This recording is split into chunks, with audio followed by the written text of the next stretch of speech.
Coming up next, New York's High Court rules that congressional districts in the state can be redrawn again for the 2024 elections. SUNY Nanotech is getting a $10 billion boost, and we'll have part 2 of our conversation about the rise in hunger in the state. Those stories and more next on the Legislative Gazette.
Support for the Legislative Gazette comes from New York State United Teachers, working to support students, educators, and public schools as the center of their communities through the Public Schools Unite Us initiative, and United University Professions, representing 37,000 academic and professional employees at SUNY campuses and teaching hospitals across New York State. Frederick E. Cole, President, uupinfo.org.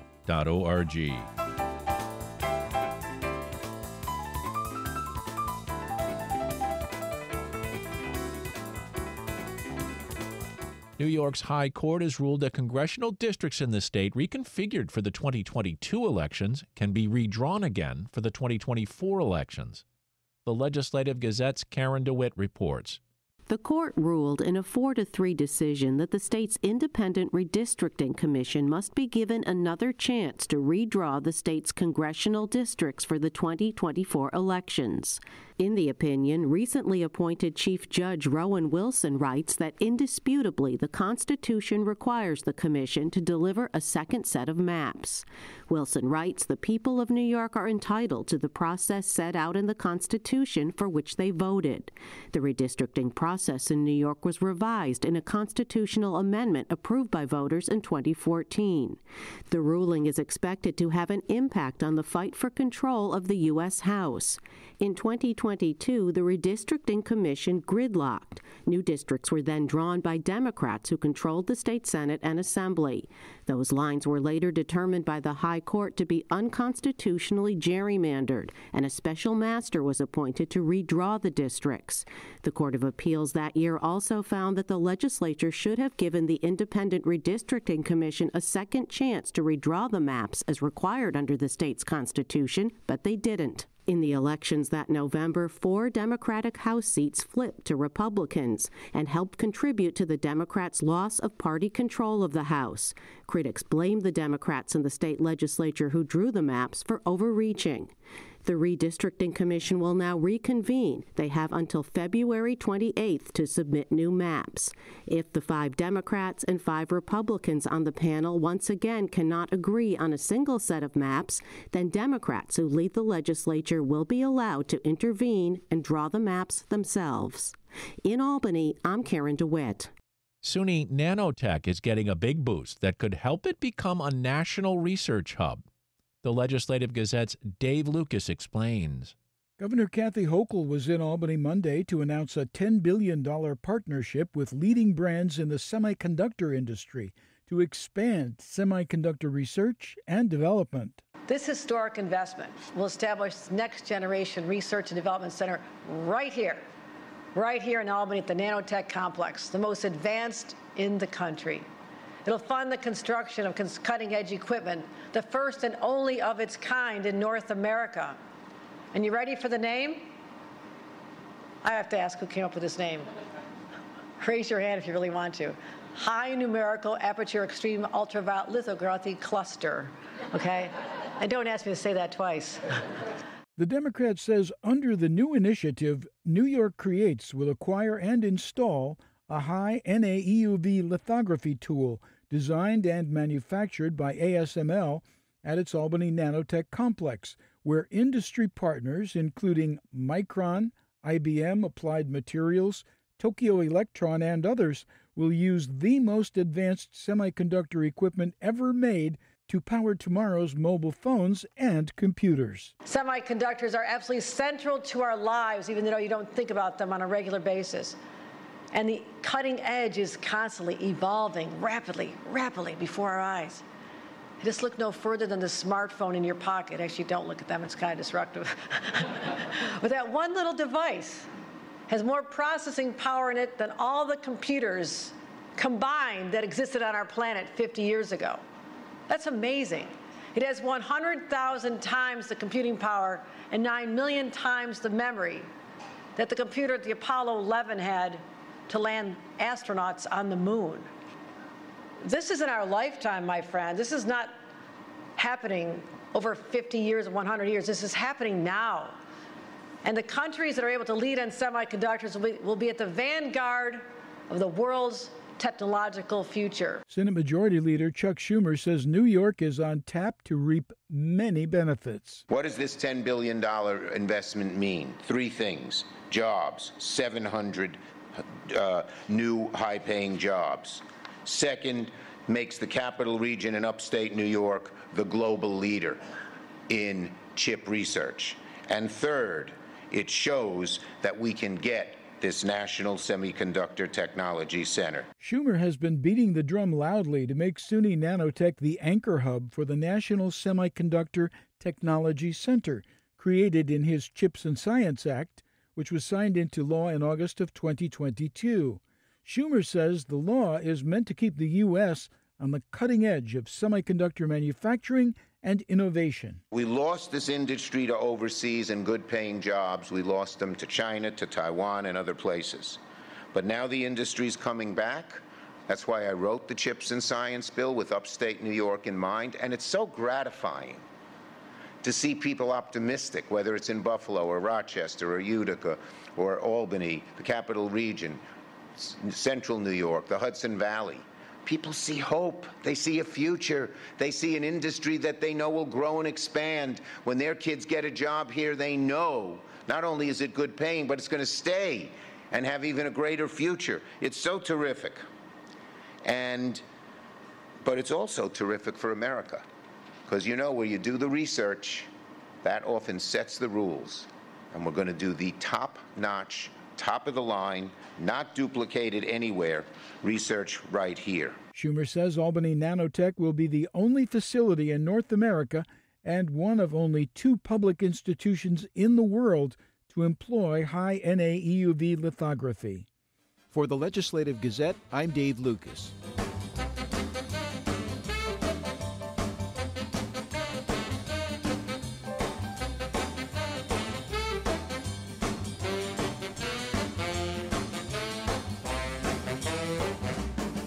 You are listening to the Legislative Gazette, a program about New York State government and politics. I'm David Gustina. Back with us this week is Natasha Pernicka, Executive Director of the Alliance for a Hunger-Free New York. Last time we spoke about the issue of rising food insecurity in New York State. This week, Natasha begins by talking about how on a national level, we need to look at food as a basic need. The U.S. doesn't recognize food as a basic right. The UN does. Food is a human right. But the United States... We should probably start there, shouldn't we? Yeah, well, and that's one of the things we're looking to do here in New York. Maine is the first state in the U.S. to designate food as a human right. And if the state was obligated to make sure that everyone in the state had enough to eat, it would greatly reduce healthcare costs. So many of our chronic health conditions like diabetes, hypertension, even mental health, and obviously obesity are impacted greatly by the quality and quantity of food that you have. Malnutrition is one of the major causes here, right? And that, of course, leads to, and a question I had before, when it comes to food pantries and these other charitable options, you can't always rely on the best quality. You know, you're going to have the food that's given out of charity, but you don't get the cream of the crop. You're not getting necessarily the healthiest food. You're getting food. Yeah, and pantries do strive to provide healthy food, but there's really limited dollars. And especially with food inflation continuing to rise, earlier this year we were 10 to 14% higher based on a lot of common pantry staples. I just heard another report that it's another 5% over last year. You know, pantries are having to provide less variety, and, you know, healthy things are more expensive. So it's really pushing us back almost a decade. I've been with the food pantries for 12 years. And when I first started doing hunger relief work, most pantries didn't provide fresh produce at that time.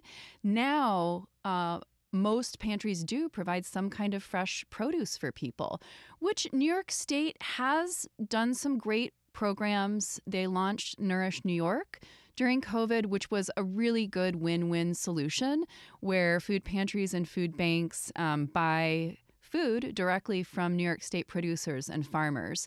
So that helped add additional fresh produce and dairy and meats. What about the People's Garden Initiative? Is that something similar? You know, I'm not as familiar with the People's Gardening Initiative, but over the years, I do have a lot of people say, shouldn't everybody just garden? And while gardening is great, it's also very fickle. And if you have very limited time and resources, I love gardening.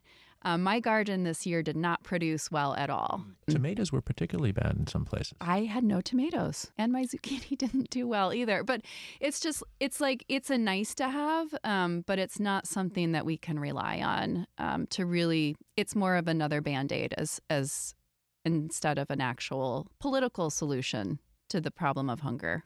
Speaking of, because I can't resist, I ask you on the political spectrum, from left to right, who identifies or who do you get a more friendly response and conversation with on the political spectrum when you're dealing with the issue of hunger? Well, that's a really interesting question. And I want to preface it by saying we had done a public opinion poll with Siena College a couple years back. And we asked questions about, do you believe that everyone in New York State should have enough food to eat?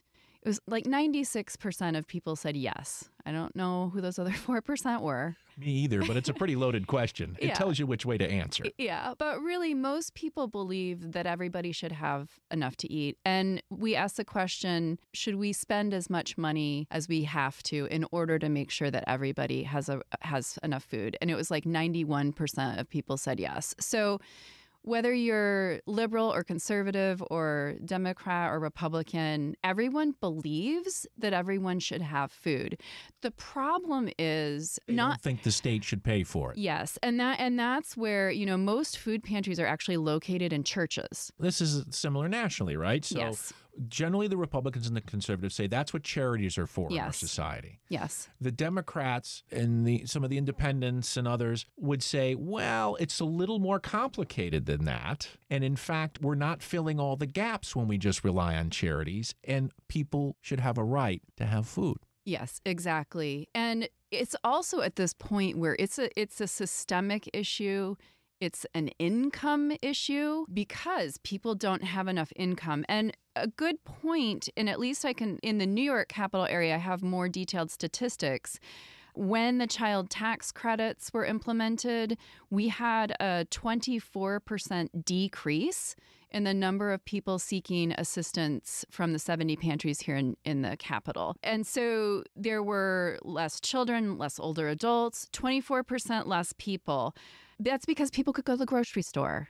People would rather go to the grocery store. They had enough money to do that.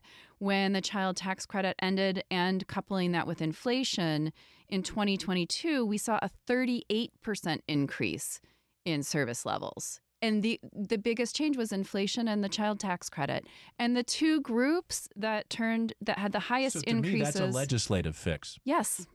Yes. I mean, that's where the government, by investing in programs like SNAP, Universal Free Breakfast and Lunch, but honestly, SNAP, if we can't do it through living wages, then make sure everybody has enough money to shop at the grocery store. We had an older gentleman, a pantry shared recently, that he only gets $28 a month in SNAP benefits. And for the first time ever, he's had to turn to a food pantry. He's retired. He's like, what am I supposed to do with $28? So now we're supplementing SNAP with food pantries, which is not the nature of what food pantries are supposed to be. A short-term emergency, help your neighbor, something happened. It's not supposed to be the supplemental food system for the poor. Nor, Natasha Pernicka, is the emergency room supposed to be the main place that poor people go for health care. Right. Yes. It's supposed to be an emergency temporary fix for whatever you're hurting at right this moment. Well, and that's where we don't invest. Our government does not invest in prevention, right? We're reactive. Lobbyists can get more attention if you're responding to a crisis, right? Or what's a short-term win? We're not looking at this from a long-term system change, which requires all of the moving parts to have policies that are complementary. And right now, federal government doesn't work that way, and state government doesn't yet. I've seen the state agencies come together to start coordinating the agencies' work on anti-hunger and food system efforts, it has been wonderful to see the efforts.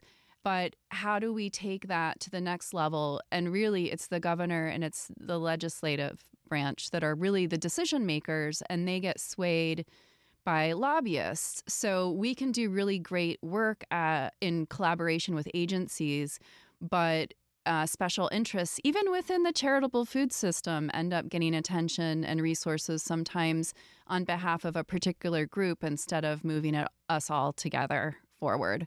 That's Natasha Pernicka, Executive Director of the Alliance for a Hunger-Free New York.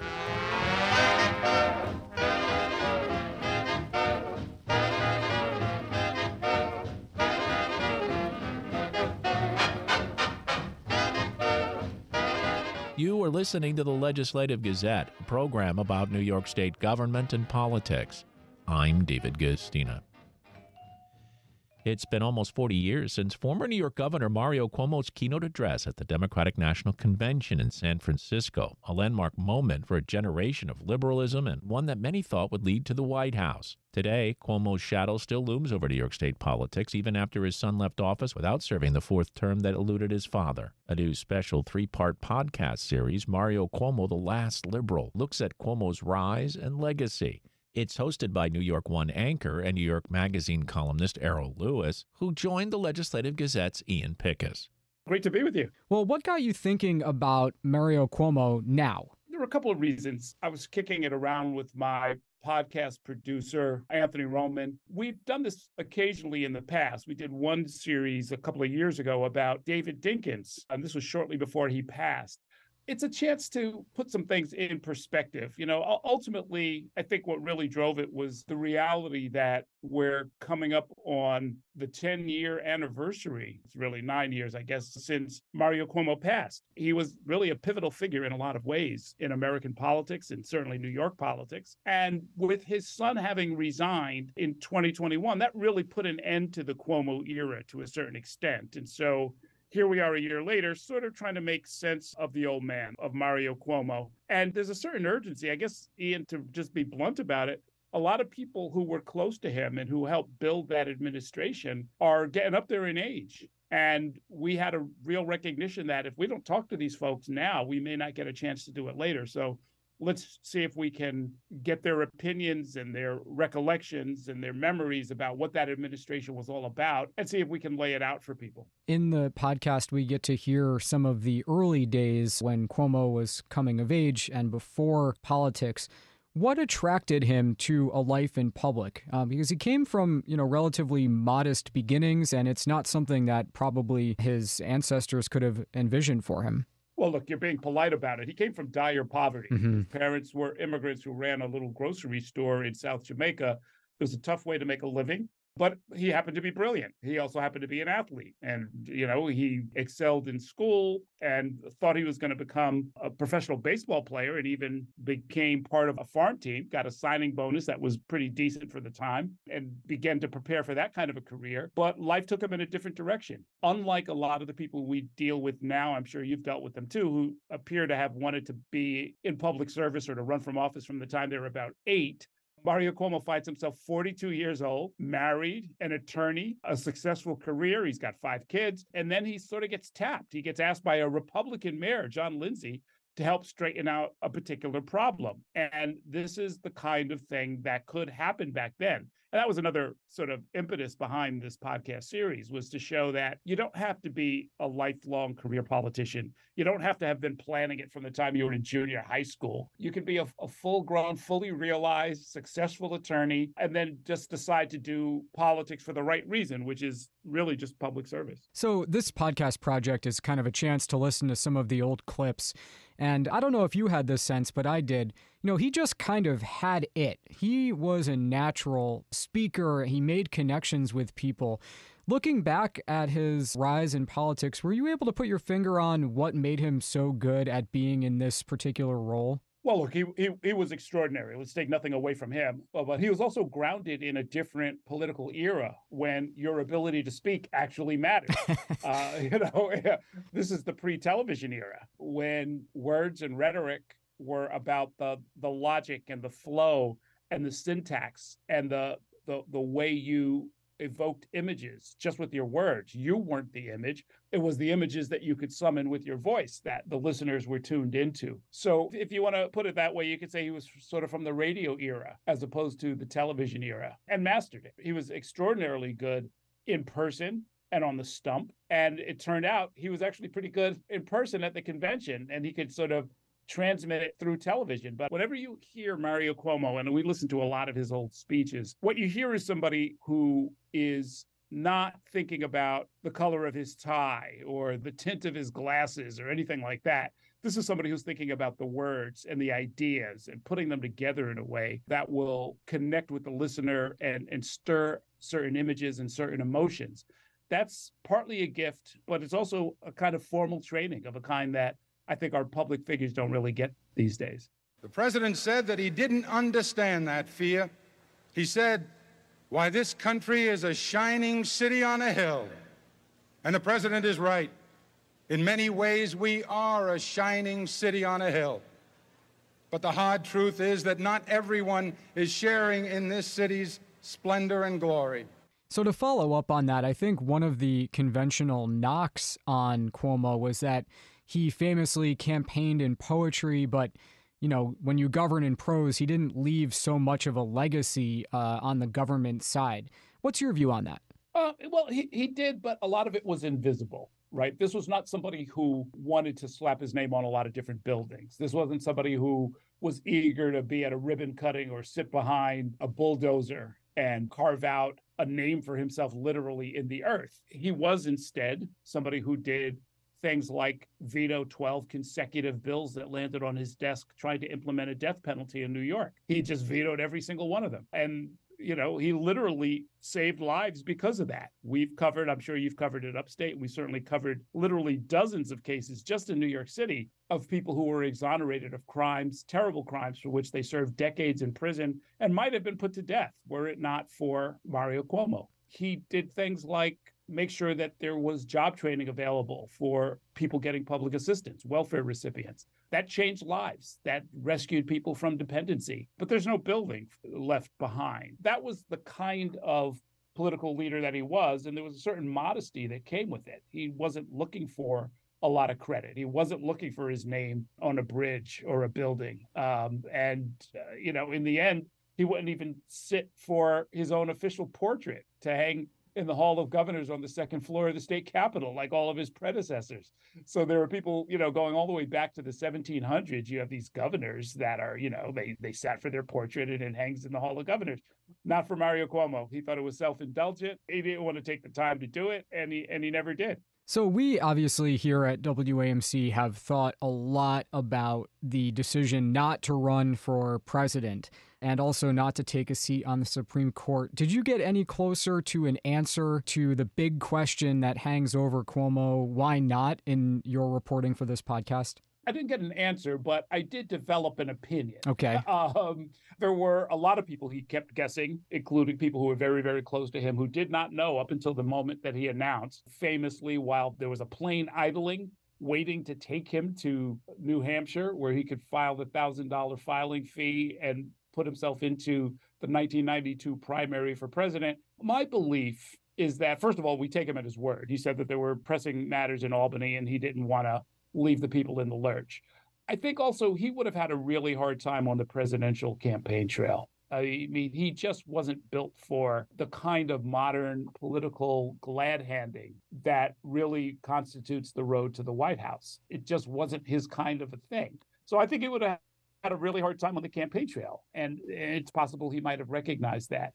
That's part of it. On the Supreme Court, though, I think he would have been a spectacular Supreme Court justice. And that's the one I really wonder about. I don't really wonder about the presidential. I don't know that he would have made it, frankly, all the way to the convention and beyond to defeat a sitting president. On the other hand, when I think about the Supreme Court, he would have been an almost perfect match, and he would have brought forward values and arguments and an approach to society and to the law that would have really made him one of the greats that ever sat on the bench. So I think from working on this project, I got a clearer sense that really he was a thinking man, a thoughtful man, somebody who wanted to move society at its deepest levels by changing the way we deal with one another. But I don't think he was the kind of political animal that can win the White House anymore. He ended up losing the bid for the fourth term to George Pataki, which in retrospect seems like, a bit of an aberration in New York politics today, where we haven't had a statewide Republican victor since Pataki. What do you make of the end of his career as governor? It was unfortunate, for one thing. I think there is an opponent out there that stalks many successful political leaders, and it's called stayed around too long. Mario Cuomo had advisors who told him a fourth term is just too much. Politically speaking, the handwriting was kind of on the wall in the sense that not only was the nation changing generally, and it was a Republican wave in 1994 that swept him out of office, along with a whole lot of other Democrats, but the handwriting was on the wall just in terms of New York politics, meaning his first reelection was smashing. The reelection for the third term was probably closer than it should have been. And he was running against somebody who was an absolute novice. And the fact that it was as close as it was really an indicator that things are changing, voters' preferences maybe are changing, something is going on in the electorate that you should pay attention to. And a fourth term was going to be very, very tough. And even if he'd won it, honestly, Ian, it would have been a very tough 4 years because, again, at the national level and even in New York State, the politics were going in a different direction. Errol Lewis is a New York One anchor and New York Magazine columnist, and the new podcast is on the legacy of Mario Cuomo. It's called Mario Cuomo, The Last Liberal. Errol, thanks for taking all this time to speak with us, and best of luck. Thank you, Ian. Great to be with you. And that about does it for this week's show. The Legislative Gazette is a production of WAMC, Northeast Public Radio. We had help from the New York State Public Radio Network. You can listen to the Legislative Gazette anytime at WAMCpodcast.org or anywhere you get your podcasts. Look for program number 2350. And join us again next week at this same time. For more news on New York State government and politics, for the Legislative Gazette, I'm David Gustino. Support for the Legislative Gazette comes from United University Professions, representing 37,000 academic and professional employees at SUNY campuses and teaching hospitals across New York State. Frederick E. Cole, President. UUPinfo.org.